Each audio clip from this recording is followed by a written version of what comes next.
नमस्कार, मैं मुस्कान कनौजिया और आप देख रहे हैं एसीसी न्यूज़ टुडे। दिल्ली सरकार की मौजूदा एग्रीगेटर नीति में इलेक्ट्रिक वाहनों को लेकर बड़े नियम लागू करने की बात कही गई है। इस मसौदे के अनुसार देश की राजधानी में 1 अप्रैल 2030 तक कैब कंपनियां, खाद्य वितरण फर्म्स और ई-कॉमर्स कंपनियां द्वारा अपने फील्ड में इलेक्ट्रिक व्हीकल्स इस्तेमाल करना अनिवार्य होगा। यानी इन सेवाओं में तथ्य तारीख बाद के इलेक्ट्रिक वाहनों के प्रयोग के लिए जाएंगी।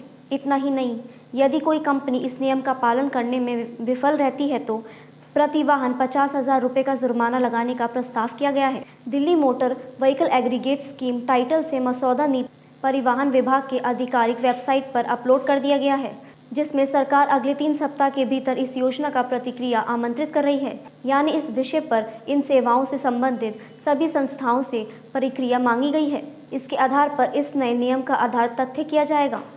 इस मसौदा नीति में गलत ड्राइवरों के खिलाफ कार्रवाई करने के लिए कैब एग्रीगेटर के लिए दिशा निर्देश भी दिए गए हैं। इस मसौदे में कैब चलाने वाले ड्राइवरों पर भी सख्ती के निर्देश दिए गए हैं, जिसके अनुसार कैब कंपनियों को ऐसे ड्राइवर जिनके खिलाफ 15% से ज़्यादा शिकायत दर्ज हैं, उन पर कार्रवाई करना अनिवार्य होगा। ये नियम उन कैब चालकों पर भी लागू होगा जिनके 1 साल के भीतर 3.5 से कम रेटिंग मिलती है।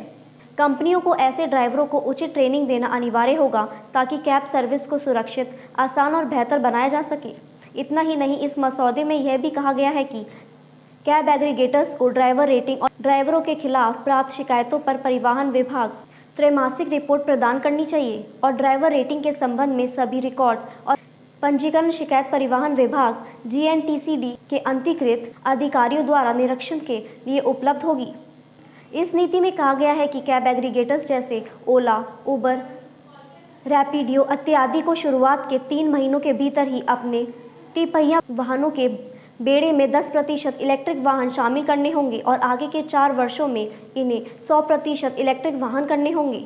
यानी कि कैब सर्विस प्रदाता कंपनियों को अपने वाहनों को इलेक्ट्रिक व्हीकल्स में बदलने के लिए पर्याप्त समय दिया जा सकता है।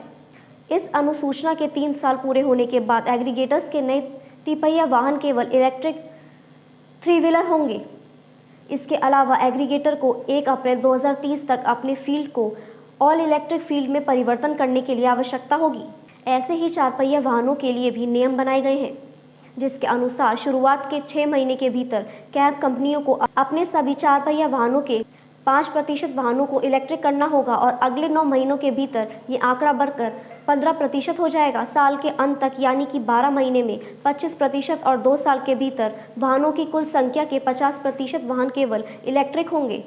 अगले 3 साल के भीतर 75% और चौथे साल के खत्म होने तक पूरा फील्ड यानी 100% इलेक्ट्रिक वाहनों को ही इस्तेमाल कैब कंपनियों द्वारा किया जाना अनिवार्य होगा। मसौदे में ये भी कहा गया है कि एग्रीगेटर्स को अधिकतम सर्ज प्राइसिंग के साथ किराया वसूलने की अनुमति होगी, लेकिन यह समय समय पर परिवहन विभाग GNCTD द्वारा निरीक्षित आधार किया जा सकता है। इसके अलावा पब्लिक ट्रांसपोर्ट के लिए ऑन डिमांड सेवा प्रदान करने वाले एग्रीगेटर वाहन में GPS के अलावा अन्य भी सुविधाएं उपलब्ध होनी चाहिए, जिसका दावा कंपनियों द्वारा किया जाता है। इसमें यह भी कहा गया है कि कैब एग्रीगेटर्स यह सुनिश्चित करेगा कि चालक ऐप पर निर्देशित मार्ग पर वही वाहन चलता है और इसका अनुपालन न करने पर अपने संबंधित मोबाइल एप्लीकेशन पर ड्राइवर और राइडर को सूचित करेगा। कई बार ऐसा देखा जाता है कि कैब बुक करने के बाद चालक अपने मर्जी के अनुसार दूसरे रूट से वाहन को गंतव्य तक ले जाने का प्रयास करते हैं। इससे यात्रियों की सुरक्षा पर भी सवाल उठता है। ऐसे ही इस मसौदे में कई नए नियमों को लागू करने का प्रस्ताव किया गया है। देश में इलेक्ट्रिक वाहन निर्माता कंपनियों के लिए ये एक शुरुआती दौर है।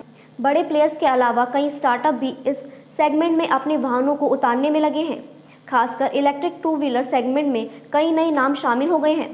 ऐसे में जब दिल्ली में cab service, food delivery app और ई-कॉमर्स से जुड़े कंपनियों द्वारा केवल इलेक्ट्रिक वाहनों का इस्तेमाल किया जाना अनिवार्य होगा, तो इलेक्ट्रिक वाहनों को भी भारी खपत देखने को मिलेगी।